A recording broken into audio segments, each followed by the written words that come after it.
Bonjour, bonsoir, bienvenue à tous et à toutes. Je suis content de vous retrouver pour un nouveau direct. Aujourd'hui, on va parler de surpoids, d'obésité et on est vraiment chanceux parce que je ne vais pas vous parler de ça moi tout seul. Je vais vous parler et on va vous parler de surpoids et d'obésité. Et on a la chance d'avoir deux médecins, la mère et la fille, Daniel Perrault, donc docteur Daniel Perrault et docteur Jessica Perrault-Bishop. Je suis vraiment content de faire ce direct avec vous. Donc, vous allez nous présenter 11 conseils pour éviter la reprise de poids. Bien sûr, dans ces conseils, il y a des choses que vous avez peut-être déjà entendu parler. On en parlait juste avant, nous trois. Et moi, je suis vraiment d'avis que plus on les entend, ces conseils-là, on les réentend aussi. Peut-être que ça peut renforcer aussi l'importance de ces conseils-là qui sont parfois simples. Et il y a sûrement de certains de ces conseils que vous n'aurez peut-être jamais entendus ou que vous aurez oubliés. Alors, on commence par le premier, Daniel ou Jessica. Ah, c'est moi-même. ben, mais en effet, c'est de ne pas sauter de repas. Donc, pas sauter de repas, en fait, c'est sûr que faut comprendre qu'on veut rester à un taux stable, si possible, de sucre, là, pas trop avoir de yo-yo dans votre journée. OK? On en parlait tantôt, là, entre autres, le choix d'aliments. Si on va vers un bagel blanc, 2 heures plus tard, j'ai faim. Il faut vraiment s'assurer d'avoir quand même une alimentation qui répond à nos besoins de base. Là, t'sais. Donc, on recommande quand même d'avoir, si possible, 3 repas par jour avec aussi des petites collations saines qui vont faire en sorte que vous n'aurez pas une rage de faim et que vous allez vous passer dans le chocolat en fin d'après-midi. Chose qui peut arriver un peu trop souvent. Donc, pas sauter de repas. Aussi, choisir des aliments à faible indice glycémique. Est-ce que, soit Jessica ou Daniel, vous pouvez nous expliquer ce qu'est un aliment faible en termes de l'indice glycémique? Donc, c'est un aliment qui ne va pas faire justement monter votre sucre en flèche dans votre sang. OK? Parce que quand le sucre monte en flèche dans le sang, l'insuline est injectée et là, ça crache le sucre après 1 heure ou 2. Donc, c'est là qu'on a une rage de faim, c'est là qu'on veut manger. On veut consommer quelque chose qui va justement nous sustenter pendant plusieurs heures. Et ça, d'ailleurs, je vous invite à aller voir le superbe tableau qui est fait par Diabète Canada sur le site de Diabète Canada. Très intéressant. Je vous donne un exemple. Une banane qui est pas mûre versus mûre. Alors, elle va être à faible indice glycémique quand elle est pas mûre. Et elle va devenir à très haut indice de glycémie quand elle est mûre, parce qu'évidemment, on le sait, hein, ça devient très sucré là, avec le mûrissement du fruit. OK, ça c'est intéressant. Troisième élément, moi j'adore cette diète ou cette façon de cuisiner, donc la diète méditerranéenne. Pourquoi c'est un conseil intéressant à donner aussi? En fait, c'est une diète qui est extrêmement bien équilibrée en termes de bons aliments, bons nutriments, et qui est reconnu même dans toutes les maladies cardiovasculaires. Là. Fait qu'on parle que les cardiologues le recommandent pour justement mieux contrôler votre hypertension, votre cholestérol, même le diabète, c'est très intéressant. On va aller chercher beaucoup de justement plus des poissons, on va être dans les beaucoup plus légumes, l'huile d'olive. Donc c'est très très intéressant de faire encore là on dit diète là, puis régime, là, mais encore là la connotation négative doit s'en aller. Ça doit être quand même des aliments qu'on aime, puis de manière réaliste, on va pouvoir juste prolonger cette alimentation-là toute notre vie, avec peut-être des petites tricheries une fois de temps en temps, parce que l'humain est fait tel qu'il est. Puis une question d'habitude aussi. Vas-y, Daniel. La diète méditerranéenne, parce que évidemment, à préparer cette chronique-là, on revoit ce qu'on fait dans la vie, là, mais c'est 3 fois par mois, je crois, qu'on a droit à des trucs de riches comme des chocolats et des sucreries. Alors, mais le moins qu'on en prend, le moins qu'on a le goût. Donc, c'est déjà un bon, je pense que c'est un encouragement. Un autre élément par rapport au fast-food, donc limiter les fast-food et les restaurants en général. Dans le fil de discussion, il y a des gens qui nous écrivent, qui cuisinent beaucoup. Donc, c'est la contrepartie au point 4. Jessica ou Daniel, donc limiter les fast-food et les restaurants. Que contiennent ces éléments ultra transformés notamment? Donc, on essaie de les éviter, c'est ça? Absolument. En fait, OK, je suis la première. Je vais quand même, une fois de temps en temps chez McDo. Là, au moins, ils écrivent les calories. Mais c'est hallucinant. Tu sais, je veux dire, tu prends un petit sandwich matin, là, puis oh mon Dieu, là, les calories, là, c'est énorme. Donc, faire vraiment attention, justement, aux fast-food. Les fast-food, on recommande moins d'1 fois par semaine. Ça veut dire une ou deux fois max par mois ou le moins possible. Les restaurants, c'est un peu la même chose. Les restaurants, en fait, ce qu'il faut pas oublier, c'est qu'évidemment, il va y avoir plus de beurre, plus de crème, un peu tout ce qui est assez calorique avec lequel on va cuisiner, mais qu'on n'aurait pas cuisiné nécessairement avec la même huile ou les mêmes nutriments chez nous. Donc oui, c'est mieux de cuisiner chez vous que d'aller au restaurant. Ça coûte aussi peut-être... Ben, quoi que là, on le sait plus, là, avec l'épicerie, ça coûte assez cher. Mais ça reste le meilleur choix là, de limiter Mais en même temps, on vous dit ça, c'est l'idéal, mais on peut comprendre que les gens qui sont sur la route, par exemple, les camionneurs qui font certaines distances et puis qui se prennent évidemment, un petit fast-food. Ce qu'on vous dit, c'est essayer donc de le limiter à une fois par semaine. C'est en fait dans les recommandations qu'on a pu voir. Mais on peut comprendre que puis d'éviter d'avoir faim. Et puis quand vous choisissez, par exemple, vous avez des menus santé, assurez-vous d'avoir des fibres aussi. On a des légumes, bien sûr, mais il ne faut pas avoir faim non plus 2 heures plus tard. Alors, il y a des recommandations qui peuvent être faites si vous êtes dans la situation d'avoir besoin de vous mettre à cette diète-là, de vous renseigner là-dessus. Puis, comme Jessica a mentionné, vous avez juste à taper diète méditerranéenne et vous avez beaucoup de trucs qui vous permettent de passer à ce régime-là. On parle de régime, mais en fait, de cette alimentation.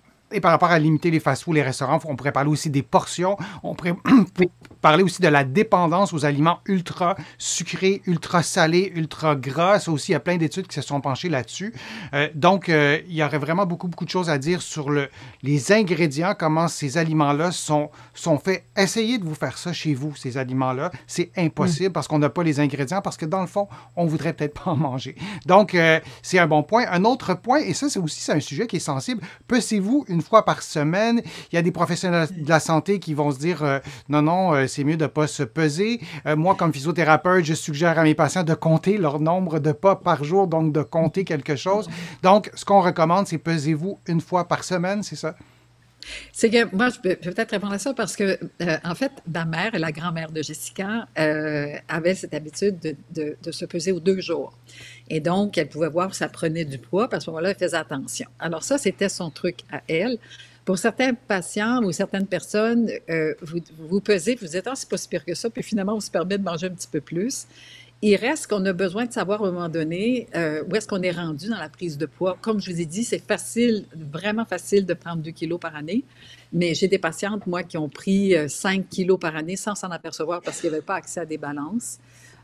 Et puis aussi dans un contexte qu'à l'époque, quand j'avais 20 ans, ça n'existait pas les vêtements extensibles. Donc, quand on avait juste une paire de jeans et puis qu'on ne pouvait plus rentrer dedans, on faisait attention.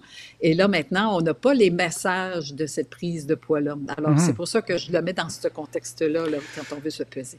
Moi, je trouve ça intéressant. Ça nous donne une rétroaction. Maintenant, moi, je fais toujours l'exercice quand je donne des conférences et je dis on va faire un tour de salle, même s'il y a 200 personnes, et on va tous se dire notre propre poids. Et là, les premières personnes qui sont près de moi sont toujours nerveuses parce qu'ils se disent non, c'est pas vrai, il va pas faire ça. On a un rapport aux chiffres quand vient le temps de dire notre poids qui est complètement différent du rapport aux chiffres quand vient le temps de dire le nombre de pas qu'on fait par jour. Moi, je fais 12 000 pas par jour, mais donner son poids, c'est différent. Donc, notre rapport aux chiffres, on peut aussi y réfléchir. C'est quelque chose qui est souvent très, très sensible. Il y a plein de pression sociale aussi sur ce fameux poids. Mais moi, je pense que c'est aussi une excellente idée de se peser une fois par semaine et de prendre conscience de ce rapport aux chiffres pour pas que ça nous culpabilise et que ça nous rende mal et que ce soit quelque chose de positif. Oui, mais c'est aussi que moi, j'ai une de mes amies qui avait pris du poids et puis je la revois 6 mois plus tard, puis je trouvais vraiment qu'elle avait, mon Dieu, qu'elle avait changé, puis elle faisait de la piscine presque tous les jours, elle a fait du sport et elle a dit, écoute, j'ai encore le même poids sur la balance. Mais en fait, elle a vraiment perdu de la graisse au profit des muscles. Alors, juste un petit rappel, les muscles vont peser plus que les... Alors, c'est pas juste le chiffre sur la balance, non. Mais aussi comment vous avez contribué à changer.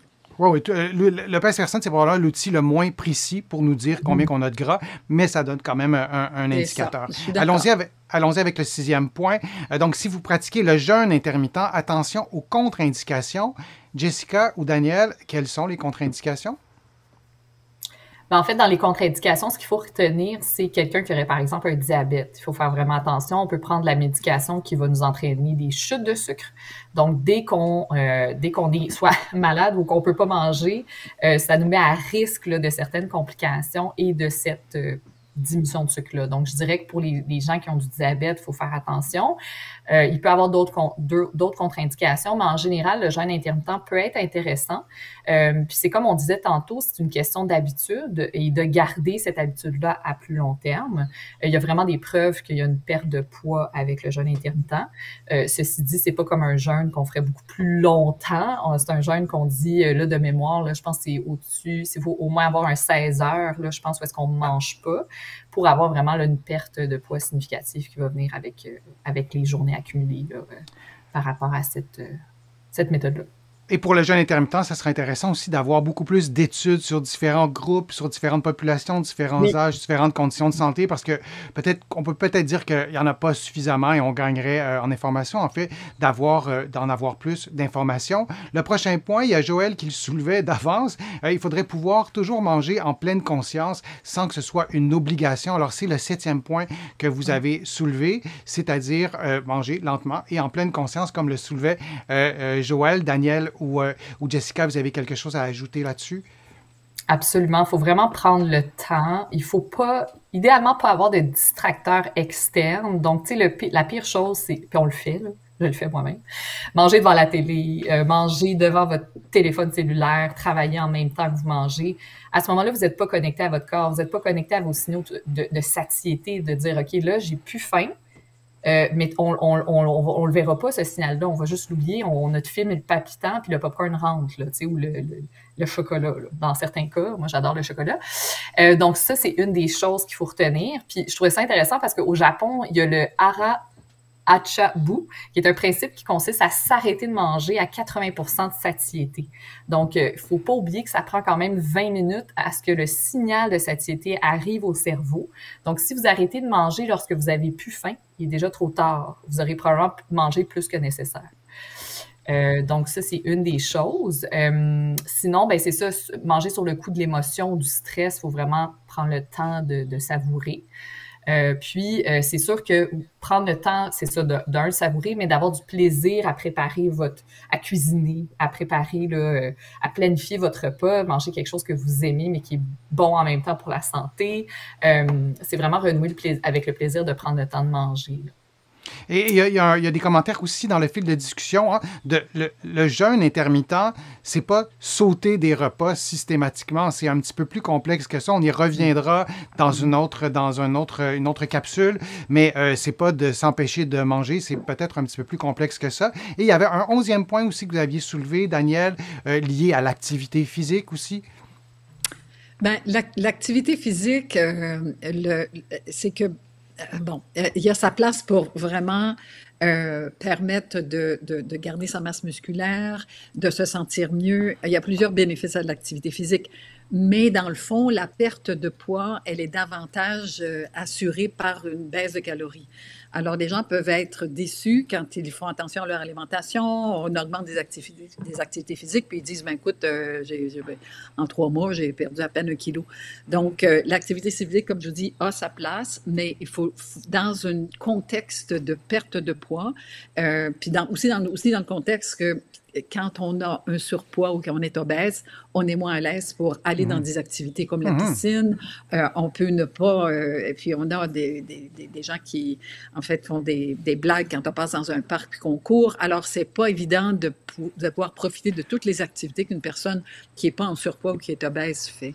C'est un bon point que tu soulèves. J'ajouterais aussi, quand on est en situation de surpoids et surtout d'obésité dans des niveaux sévères, bien, on est plus à risque d'avoir de l'arthrite, d'avoir peut-être un problème cardiovasculaire, d'avoir un problème d'apnée du sommeil, donc moins d'énergie le jour. Et tous les items que je soulève, ce ne sont pas des éléments qui nous aident à faire de l'activité physique. Donc, de se mettre à une activité physique et d'avoir des douleurs aux genoux, d'être essoufflé rapidement et de ne pas bien dormir, bien, parfois on est dans une espèce de cercle de spirale négative qui fait que ça devient difficile de faire de l'activité physique. Vous allez trouver sur ma chaîne vraiment plusieurs conseils aussi pour adapter une activité physique. Les physiothérapeutes ici au Québec, les kinésithérapeutes vont pouvoir vous aider. Les experts en santé, en mouvement, en activité physique, c'est le mot que je cherchais, vont pouvoir aussi vous aider. Mais j'allais dire, ne vous dites pas que parce que vous avez une douleur au genou, vous avez de l'arthrite, vous avez un des problèmes que j'ai évoqués, que c'est impossible de faire de l'activité physique. Et c'est tellement important aussi, Daniel, que tu soulèves l'image corporelle.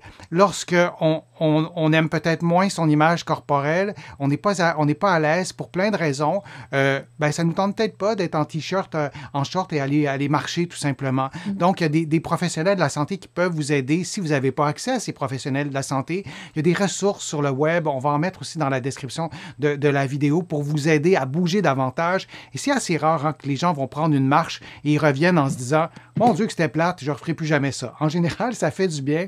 Donc, de bouger, c'est souvent aussi une bonne façon de se sentir bien dans son corps. D'apprendre aussi un sport, c'est une façon aussi de se réaliser, de s'accomplir dans une activité qui utilise le corps qu'on aime peut-être un peu moins. Donc, faire de l'activité physique, oui, pour éviter de reprendre du poids. Il y a plein de nuances à faire, mais à apporter, mais oui, c'est important. Tu allais ajouter, Daniel? J'allais ajouter simplement qu'on oublie souvent la musculation. Ça, c'est pour des gens qui ne peuvent pas, par exemple, marcher et tout. Il y a des exercices véritables avec soit des bandes élastiques, etc. Moi, j'adore ça. Puis en vieillissant aussi, on perd notre masse musculaire et donc c'est une des activités dont on parle peu. Mais quand on parle de musculation, là, jambes, bras et tout, épaules, c'est un bel investissement. Oui, tout à fait. Et on peut faire ces exercices-là avec les bandes élastiques. C'est un bon conseil. On peut les faire aussi coucher sur le dos. Donc, si on a des douleurs articulaires, ben, parfois, coucher sur le dos, c'est un peu plus facile. Donc, vous avez entendu 11 conseils et même plus pour éviter la reprise de poids. Il n'y a rien de miraculeux, mais peut-être qu'il y a 1 ou 2 conseils que vous allez vous approprier, vous allez mettre en pratique et peut-être, on vous le souhaite, que ça pourra fonctionner. Je vous remercie beaucoup d'avoir participé à ce direct. Merci, Daniel. Merci, Jessica, d'avoir répondu aux questions, d'avoir été si dynamique et si pertinente. J'espère que vous avez aimé l'expérience et qu'on pourra la refaire. Donc, merci à vous aussi, les internautes, d'avoir été là, d'avoir posé vos questions et je vous dis à une prochaine fois, à une prochaine vidéo et à bientôt.